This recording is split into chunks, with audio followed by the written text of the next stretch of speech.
شعا میری بات سنو۔ صبح پھولی ہوئی سانسوں کے ساتھ کمرے میں داخل ہوئی۔ جوش سے اس کا چہرہ سرخ ہو رہا تھا۔ کیا ہے؟ اس کی بیزاری عروج پر تھی۔ پھپھو کا فون آیا ہوا تھا۔ ابھی شعا سمجھ نہیں پائی کہ اس میں اتنی خاص بات کون سی ہے جو وہ اسے اتنے جوش سے اطلاع دے رہی تھی۔ پھپھو کا تو آج کل روز ہی فون آ رہا ہے۔ سلمان اور ماہین کی منگنی کی ڈیٹ فکس ہو چکی تھی اور پھپھو اپنی اکلوتی بہو کی پسند پوچھنے کے لیے تقریباً روز ہی فون کرتی تھیں۔ وہ تو ماہین کو ساتھ لے کر اس کی پسند سے شاپنگ کروانا چاہتی تھی، مگر ماہین نے یہ کام ان پر چھوڑ دیا تھا۔ پھپھو کی چوائس بہت اچھی تھی اور ویسے بھی ماہین آج کل سب سے ناراض تھی۔ پڑھائی کی عاشق ماہین کے لیے یہ منگنی نری سردردی تھی۔ وہ تو صاف انکار کر دیتی، مگر سبرینا چچی نے اس کی ایک نہ چلنے دی تھی۔ پھپھو کے فون میں خاص بات میرے لیے نہیں تمہارے لیے، اور جو تم اداس ہیروئن بنی پھرتی ہو نا، اس کا حل ہے اس فون میں۔ صبح کی بات پر وہ چونک گئی۔ کیا مطلب؟ مطلب یہ ہے کہ جس کے نام پر تم چڑھتی ہو، گھر والے عمر بھر تمہیں اسی کے نام کے ساتھ جوڑنے والے ہیں۔ شعا کو لگا جیسے اس نے کچھ غلط سنا ہو۔ صحیح طرح سے بتاؤ مجھے، اس نے ملتجی انداز میں صبح سے کہا۔ سیدھے سادھے انداز میں اس طرح کہ حیدر مشتبہ کا پرپوزل آیا ہے تمہارے لیے اور منظور ہونے کے 100% چانسز ہیں۔ اب مجھے سمجھ میں نہیں آیا کہ آخر اس بندے نے تم میں دیکھا کیا ہے۔ شعا کا دل یوں دھڑک رہا تھا کہ وہ اس دھڑکن کے پاگل پن سے پریشان ہو اٹھی۔ اس کے چہرے پر اتنے خوبصورت اور انوکھے رنگ بکھرے تھے کہ صبح مبہوت سی ہو کر اسے دیکھنے لگی۔ تم اس وقت اتنی خوبصورت لگ رہی ہو، کاش حیدر مشتبہ آج یہاں ہوتا۔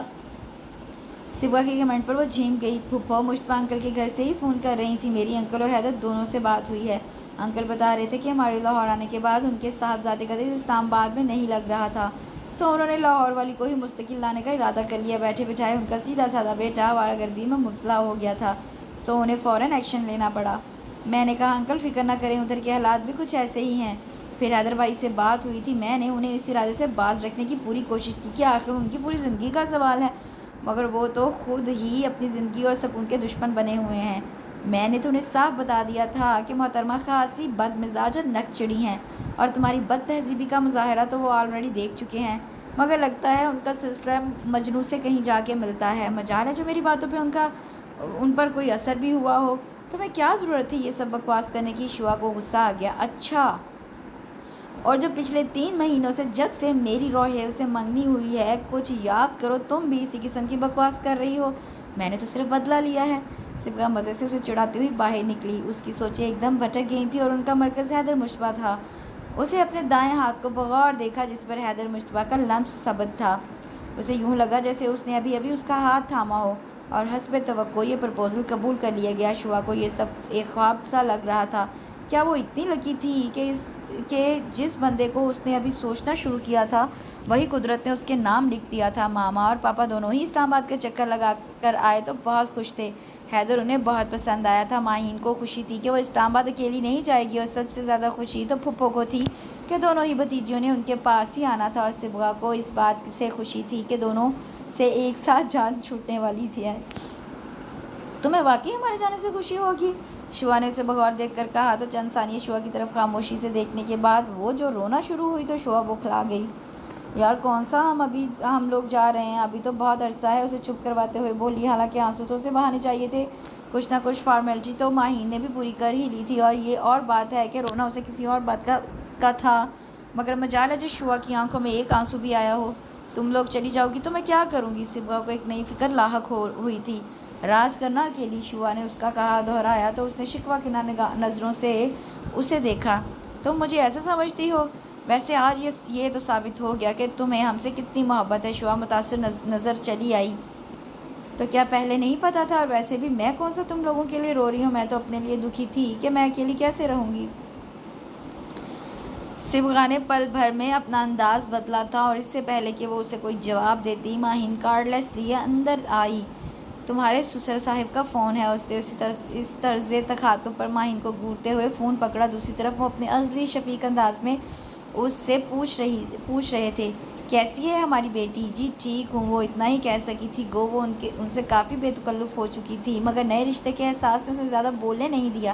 بھئی ایسے تو نہیں چلے گا، میں نے تو اتنی پلاننگ کر رکھی ہے کہ میں نے اور شعا نے خوب دوستی کرنی ہے اور حیدر کو تنگ کرنا ہے۔ وہ تو ابھی سے مجھ سے جیلس ہونے لگا ہے، اور ہماری بیٹی تو ہمیں لفٹ ہی نہیں کروا رہی۔ ان کے نرم سے لہجے میں کہنے پر وہ شرمندہ ہو گئی۔ اور اب حیدر کی طرح بابا کہو، ابھی سے بابا کہنے کی پریکٹس شروع کر دو۔ اس گھر میں آنے کے بعد تمہیں سب سے زیادہ ضرورت میری پڑے گی۔ کیونکہ حیدر کی اور تمہاری لڑائیوں میں نے سوچ لیا ہے کہ میں نے تمہیں ہی فیور کرنا ہے۔ اپنے مخصوص انداز میں چھوٹی چھوٹی باتیں کرتے وہ اس کی جھجک کافی دور کر چکے تھے۔ ان کا انداز بے حد دوستانہ تھا۔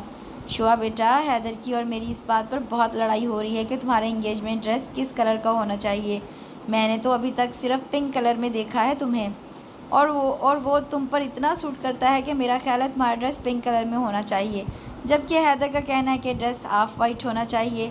اب بتاؤ بھلا، آف وائٹ کلر اس موقع پہ اچھا لگے گا؟ نہ وہ میری مان رہا ہے نہ میں اس کی۔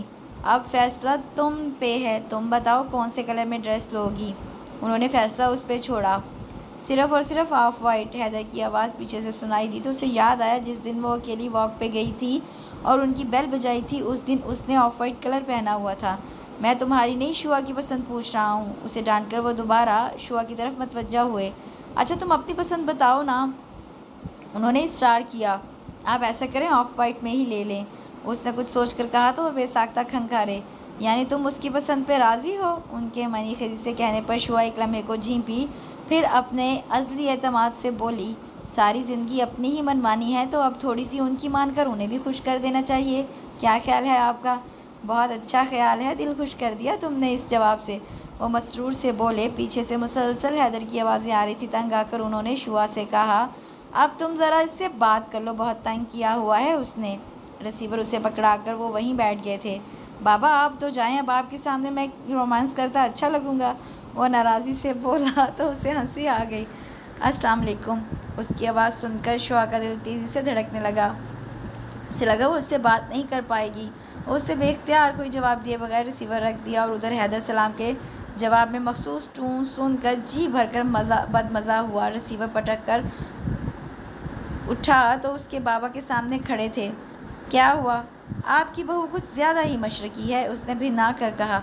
سچ؟ تمہاری ممی کے تراشے خاکے میں ایک یہ کوالٹی بھی تھی؟ انہیں ازحد مسرت ہوئی۔ آف وائٹ کلر کی شلوار قمیض تھی، لائٹ سا ملٹی کلر میں موتیوں کا کام آدھی آستین قمیض کے سامنے تھی، اور ملٹی کلرز میں دوپٹہ جو پورا کام سے بھرا ہوا تھا۔ ان ملٹی کلرز میں براؤن، پرپل اور گرین کلرز نمایاں تھے۔ شعا کو یہ ڈریس بے حد پسند آیا، اور جب اسے رسم کے لیے لایا گیا تو مشتبہ انکل نے اس کے پاس بیٹھتے ہوئے کہا، اب مجھے سمجھ میں آیا کہ حیدر اس کلر کے لیے کیوں کہہ رہا تھا۔ بھئی یہ حور جنت سے بھٹک کر ہماری دنیا میں کیسے آ گئی؟ وہ مختلف کمنٹس دے کر اسے تنگ کرتے رہے، اور حیدر کی طرف سے تو وہ جان بوجھ کر گریز کر رہی تھی۔ اس پر آتے ہوئے ایک ہی نظر ڈالی تھی، اور وہ ایک ہی نظر سے ہواؤں میں اڑ رہی تھی۔ اپنی بولتی آنکھوں سے بے شمار باتیں کرتا وہ بندہ اس کا تھا۔ اس احساس سے ہی اس کی دھڑکن اب نارمل ہو رہی تھی۔ پورے فنکشن میں وہ سر اور آنکھیں جھکائے بیٹھی رہی تھی، اتنا تو ماہین بھی نہیں شرما رہی تھی۔ فنکشن ختم ہوا تو وہ اپنے اور صبغہ کے مشترکہ کمرے میں چینج کرنے چلی آئی۔ ڈریسنگ ٹیبل کے قدآور آئینے میں اس کا حسن اتنا مکمل اور نمایاں لگ رہا تھا کہ وہ خود کو بڑے پیار سے دیکھتی رہی۔ اس کا دل بالکل بھی نہیں چاہ رہا تھا چینج کرنے کو۔ وہ نہ جانے کب تک اپنے آپ میں گم رہتی، اگر جو صبغہ نہ آتی۔ وہ بہت عجلت میں تھی۔ یہ کیا بات ہے، تم نے ابھی تک چینج نہیں کیا؟ باہر اتنے کام بکھرے ہوئے ہیں اور میں اکیلی ہلکان ہو رہی ہوں۔ جلدی سے چینج کرو اور میرے ساتھ کچن میں چلو، کچھ ہیلپ کرواؤ میری۔ ماہین سے توقع ہی فضول ہے کیا؟ میں اسے گہرا صدمہ ہوا۔ اسے تو امید تھی کہ صبغہ یہ کہنے آئی ہے کہ ابھی چینج مت کرنا ہے، حیدر بھائی آنے والے ہیں۔ ایسی سچویشن میں یہی ہوتا ہے، مگر صبغہ نے تو حیران ہی کر دیا تھا اسے۔ جی ہاں، تمہاری منگنی تھی، آج شادی نہیں، ابھی تمہیں اسی گھر میں رہنا ہے، سسرال نہیں جانا جو 2-3 ماہ ہاتھ پہ ہاتھ دھرے بیٹھی رہو گی۔ کیوں پروین، انجم، کوثر کدھر ہیں؟ اس نے روحانسی ہو کر ملازماؤں کے متعلق پوچھا۔ آگے پیچھے تو پوری فوج پائی جاتی ہے ان کی، مگر آج ہی سب کو غائب ہونا تھا اور اسے کچن میں جانا تھا۔ اس نے اپنے مہندی لگے ہاتھوں کو پیار سے دیکھا۔ کم پھیلاوا تو نہیں ہے گھر میں؟ وہ سب بیچاریاں بھی لگی ہوئی ہیں، مہمان تو سارے ہی چلے گئے ہیں، بس اپنی فیملی والے ہیں، اور سب اس وقت لاؤنج پہ بیٹھے ہوئے ہیں۔ بڑی اماں، ماما اور چچی بھی ان کے پاس ہی ہیں، اور سب اس وقت چائے کی فرمائش کر رہے ہیں، اور گھر میں چائے یا تو تم اچھی بناتی ہو یا پھر چچی جان، وہ تو اس وقت وہاں سے اٹھ نہیں رہ سکتی، اس لیے تم جلدی سے چینج کرو اور کچن میں آؤ۔ اسے تفصیل سے بتا کر وہ جو چیزیں لینے کمرے میں آئی تھی وہ لے کر باہر نکل گئی۔ صرف 5 منٹ ہے تمہارے پاس، وہ جاتے جاتے کہنا نہیں بھولی تھی۔ شعا بیزاری سے چینج کرنے کے لیے اٹھی تھی۔ بن گئی چائے؟ ہاں بن گئی، ڈال رہی ہوں کپوں میں۔ یہ چھوڑو، تم پروین ڈال لیتی ہے، اسے منع کر کے وہ پروین سے بولی، تم یہ چائے لاؤنج میں دے آؤ، اور شعا تم میرے ساتھ آؤ۔ اس کا ہاتھ پکڑ کر وہ کچن کے دوسرے دروازے سے باہر نکلی۔ کہاں جا رہی ہو؟ اسے گیٹ کی طرف جاتا دیکھ کر اس نے استفسار کیا۔ تمہارے کچھ احسان ہے مجھ پر، اور تمہیں پتہ ہے میں کوئی بھی احسان اپنے سر نہیں رکھتی، وہی ادا کرنے جا رہی ہوں۔ کیا مطلب؟ وہ الجھی، مگر اس سے پہلے کہ صبغہ اسے کوئی جواب دیتی وہ دونوں گیٹ سے باہر آ چکی تھی۔ صبغہ سامنے کھڑی گاڑی کی طرف بڑھی اور گاڑی کا فرنٹ والا دروازہ کھولا اور اسے بیٹھنے کا کہہ کر دوسری سیٹ پر بیٹھے بندے سے بولی، خیال رکھیے گا، زیادہ دیر نہیں ہونی چاہیے۔ شعا کو سمجھ میں آ گیا تھا۔ گاڑی سٹارٹ ہوئی تو صبغہ بھی اندر چلی گئی۔ اب تھوڑی دیر پہلے ہی تو وہ حیدر کے بارے میں سوچ رہی تھی، مگر اب اس کے قریب بیٹھی وہ سخت پزل ہو رہی تھی۔ وہ خاموشی سے گاڑی ڈرائیو کر رہا تھا۔ پچھلے 20 منٹ سے وہ دونوں خاموش بیٹھے ہوئے تھے۔ شعا کو اس کی خاموشی سمجھ میں نہیں آ رہی تھی۔ یار تم واقعی اتنی خوبصورت ہو یا صرف مجھے ہی لگتی ہو؟ 20-25 منٹ بعد شعا نے بالآخر اسے کہتے ہوئے سنا۔ اسے سمجھ میں نہیں آیا کہ یہ اس کی تعریف کی گئی ہے یا میرے خیال ہے مجھے تمہیں اپنے ساتھ نہیں لانا چاہیے تھا، کیونکہ میرا دل اب گھر واپس جانے کو بالکل نہیں کر رہا، بلکہ دل چاہ رہا ہے گاڑی کا رخ سیدھا اسلام آباد کی طرف کر دوں۔ انداز میں قدرے بے بسی تھی۔ شعا نے بے ساختہ دہل کر اسے دیکھا۔ ڈونٹ وری، صرف کہہ رہا ہوں، کروں گا نہیں، آخر کمٹمنٹ کی ہوئی ہے۔ شعا کو کچھ تسلی ہوئی۔ آئی تھنک آف وائٹ سے زیادہ تم پہ بلیک کلر سوٹ کرتا ہے، اس نے بڑی سنجیدگی سے کمنٹس دیا۔ ہرگز نہیں، میں شادی پر بلیک لہنگا نہیں پہنوں گی۔ اس کی بے سروپا باتوں پر وہ چڑھ کر بولی، تو پھر کون سا کلر پہنو گی؟ لہجے میں اشتیاق تھا۔ آپ کو کوئی اور بات نہیں آتی؟ وہ جھینک گئی۔ یار میں اتنی دیر سے کوشش کر رہا ہوں کہ کوئی اچھا سا اس موقع کی مناسبت سے ڈائلاگ بول سکوں، لیکن ذہن میں کچھ بھی نہیں آ رہا اس وقت، وہ بے چارگی سے بولا۔ ارے ہاں، یاد آیا، ایک شعر یاد آ رہا ہے ذہن میں، پتہ نہیں کیا تھا۔ تم مقابل بھی ہو، ہم کلام بھی ہو، تم کو دیکھوں کہ تم سے بات کروں۔ مجھے شعر سمجھ میں نہیں آتے، شعا بے بسی سے بولی تھی۔ کوئی بات نہیں، میں سمجھا دیا کروں گا۔ شعا میں اتنا خوش ہوں آج کہ مجھے کچھ سمجھ میں نہیں آ رہا، مجھے کیا بولنا ہے کیا نہیں۔ ایک دم گاڑی سائڈ پر کھڑی کر کے وہ پوری طرح اس کی طرف متوجہ ہوا۔ پتہ ہے تمہارے آنے سے مجھے اسلام آباد جیسا خوبصورت اور پرسکون شہر دنیا کا سب سے برا اور بدصورت لگنے لگا تھا۔ مجھے لگا کہ دنیا میں اگر کہیں خوبصورتی ہے تو وہ صرف لاہور میں ہے، کیونکہ وہاں شعا نام کی ایک لڑکی رہتی ہے جو صرف چند بار ملنے سے ہی میرے لیے اتنی اہم ہو گئی ہے کہ میرے لیے سب کچھ بدلنے لگا ہے۔ شعا اس کی طرف دیکھنے سے گریز کر رہی تھی۔ وہ جانتی تھی کہ ان چند جملوں میں چھپی وہ بے تحاشا باتیں جو وہ نہیں کہہ رہا تھا، وہ ساری باتیں بولتی آنکھوں سے چھلک رہی تھیں۔ وہ آنکھیں پاگل کر دینے والی تھی اور وہ پاگل نہیں ہونا چاہتی تھی۔ وہ سادہ سے انداز میں اس سے بہت سی باتیں کہہ رہا تھا اور وہ گلابی چہرہ لیے اس کی باتوں کے جواب دے رہی تھی۔ گاڑی کی پچھلی سیٹ سے سرخ گلابوں کا بوکے اس کی طرف بڑھاتے ہوئے اس نے کہا، یہ اس کے لیے جو اس وقت دنیا کی سب سے خوبصورت لڑکی لگ رہی ہے۔ وہ بہت بولڈ اور کانفیڈنٹ تھی، مگر حیدر مجتبیٰ کی شدتوں نے اس کی زبان پر تالے ڈال دیے تھے۔ اسے اس کے ساتھ رہنا بہت دشوار لگ رہا تھا، تبھی وہ واپسی کے لیے اس سے اصرار کرنے لگی تھی۔ حیدر کو مجبوراً واپس ہونا پڑا۔ گاڑی سے اترنے سے پہلے شعا نے اس بوکے میں سے سب سے خوبصورت پھول نکالا تھا اور اس کی طرف بڑھاتے ہوئے بولی، یہ اس بندے کے لیے جس کی ہر بات مجھے اچھی لگتی ہے، چاہے وہ اچھی نہ بھی ہو۔ حیدر نے پھول لے کر دلچسپی سے اسے گاڑی سے نکلتے ہوئے دیکھا۔ سنو، وہ پلٹی، میں چاہتا ہوں کہ اسلام آباد دوبارہ سے خوبصورت لگنے لگے۔ کب آ رہی ہو وہاں؟ جب آپ لینے آ جائیں گے، وہ کہہ کر مسرور سی آگے بڑھ گئی۔ قدرت نے اس کے دامن میں گلاب ہی گلاب جو بھر دیے تھے۔ اس کے ساتھ ہی یہاں اس بہت ہی خوبصورت سے ناول کا اختتام ہوتا ہے۔ مجھے اب یہ یاد آ گیا کہ یہ واقعی میں نے بہت عرصہ پہلے پڑھا تھا اور مجھے تب بھی بڑا پسند آیا تھا اور اب بھی ایک دفعہ پھر پڑھنے سے بھی بہت اچھا لگا۔ آپ بھی مجھے بتائیے کہ آپ کو یہ ناول کیسا لگا کمنٹ سیکشن میں۔ کل تک کے لیے مجھے اجازت دیجیے، انشاءاللہ کل ملاقات ہوگی ایک نئے ناول کے ساتھ۔ اپنا خیال رکھیے گا، اللہ حافظ۔